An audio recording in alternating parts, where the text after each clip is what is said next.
She was an outsider in the women's prison. Every time it was break time in prison, others would rush to smoke cigarettes, but she would rush to work out. Every time it was her turn to cook porridge, she used it as a chance to build arm strength. Even during heavy rainstorms, she insisted on running 5 kilometers every day. The reason she was so disciplined was because she had a burning anger inside that she could never swallow no matter what. It turned out that not long ago, her husband had mysteriously disappeared, and the scene only left behind large amounts of blood, along with a sharp knife. Police found a huge insurance policy, and she was the beneficiary of that policy. In court, Lisa couldn't defend herself. In the end, she was still sentenced to prison. Lisa entrusted her son to her best friend, and gave the compensation money as living expenses, also handed it over to her best friend. But suddenly her best friend disappeared. Lisa struggled hard to reconnect with her best friend, but over the phone she heard her son call out "Daddy." Only then did Lisa understand. This was all a conspiracy between her husband and best friend. They not only took away the compensation money, but also took her son away from her. Learning the truth, Lisa was devastated every day, until a fellow inmate who used to be a lawyer told her, "The law won't convict the same person twice for the same crime. You've already been in prison for the crime of spousal elimination.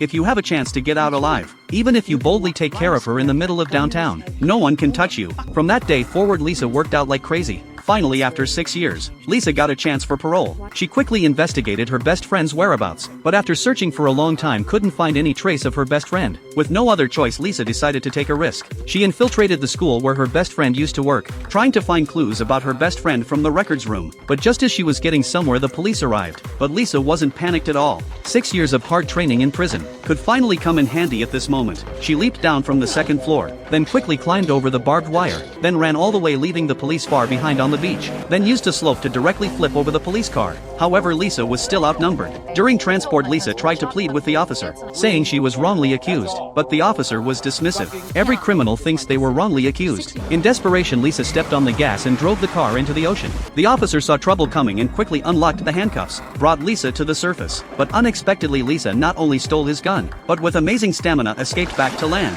then hitched a ride to continue her path of revenge.